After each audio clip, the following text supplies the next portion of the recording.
Chaque jour, Charles et Carole vous présentent la leçon de l'école du sabbat.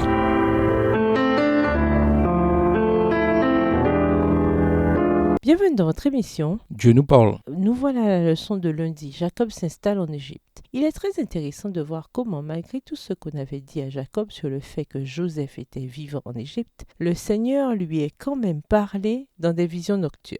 Genèse 46, verset 2, dans lesquelles il lui ordonna de partir. Jacob quitte le pays de la promesse pour l'Égypte, qui, parmi tous les endroits possibles, sera plus tard associé au seul endroit où le peuple de Dieu ne veut surtout pas aller. Deutéronome 17, le verset 16.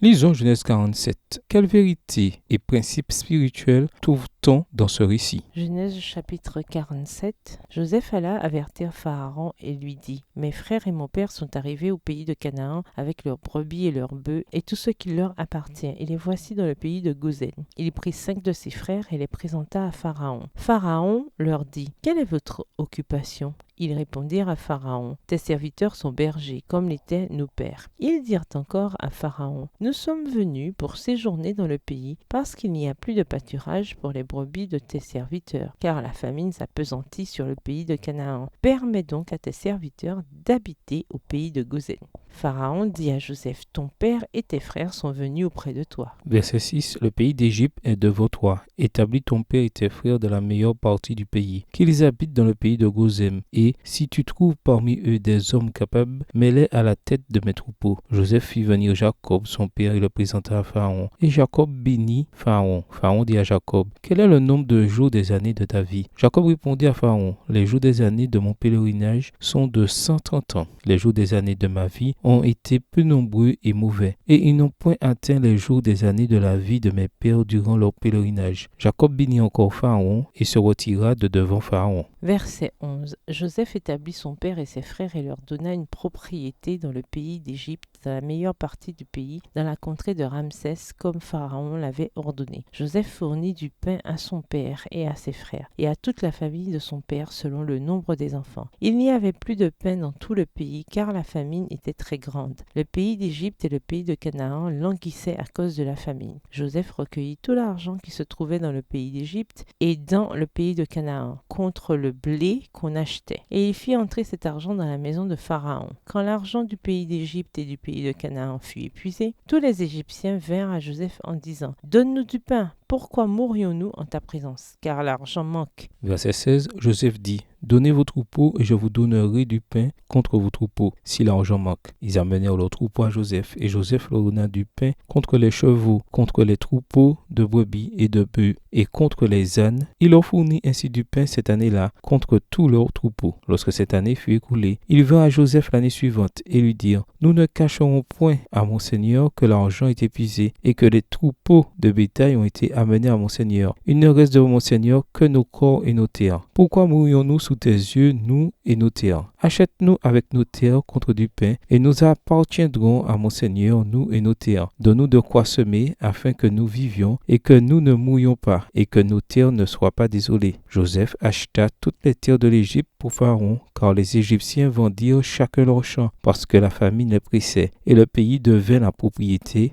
de Pharaon. Verset 21. Il fit passer le peuple dans les villes d'un bout à l'autre des frontières de l'Égypte. Seulement, il n'acheta point les terres des prêtres, parce qu'il y avait une loi de Pharaon en faveur des prêtres, qui vivaient du revenu que leur assurait Pharaon. C'est pourquoi ils ne vendirent point leurs terres. Joseph dit au peuple : « Je vous ai acheté aujourd'hui avec vos terres pour Pharaon.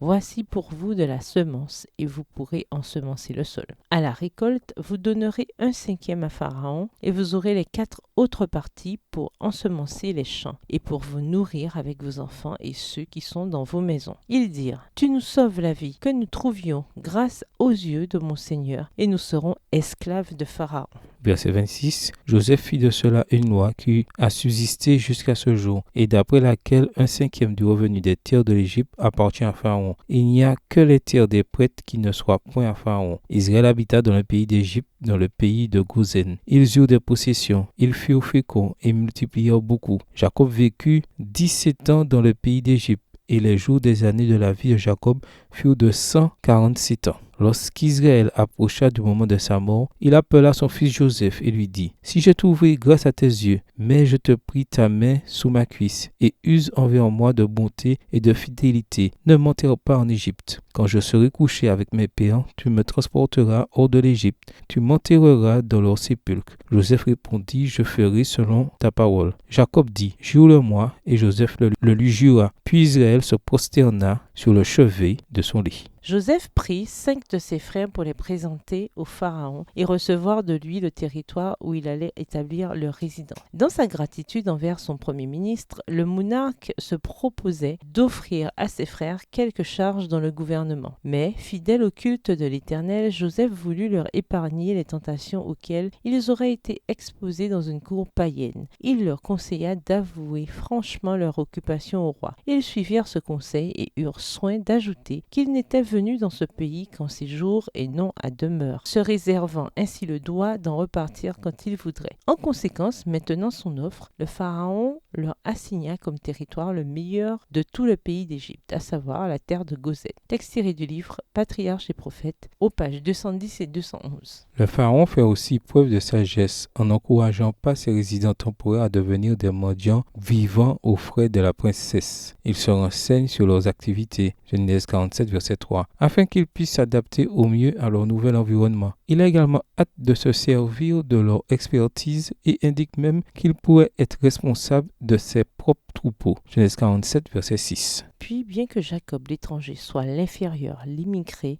il se tient devant le dirigeant du pays. Et comme le dit le texte, Jacob bénit le Pharaon. Genèse 47, le verset 7. Lui, l'humble étranger, c'est lui qui bénit le Pharaon, le chef de la puissante Égypte. Mais pourquoi donc? Le verbe Hamad Lifné, le présenta à Genèse 47, verset 7, version Orserval, est normalement utilisé dans des contextes sacerdotaux, Lévitique 14, verset 11. Si l'on considère que dans l'Égypte antique, le pharaon avait le statut de prêtre le plus élevé, cela signifie que, dans un sens spirituel, Jacob se situe au-dessus du prêtre le plus élevé d'Égypte, plus élevé même que le pharaon lui-même. Quelle que soit notre situation dans la vie, que devrait signifier pour nous, dans la manière dont nous traitons autrui, que nous sommes une lignée choisie, un sacerdoce royal, une nation sainte, un peuple que Dieu s'est choisi. 1 Pierre 2, le verset 9. De quelles obligations notre foi nous charge-t-elle? Au revoir. Et à demain si Dieu veut. Dieu nous parle. Chaque jour, Charles et Carole vous présentent la leçon de l'école du sabbat.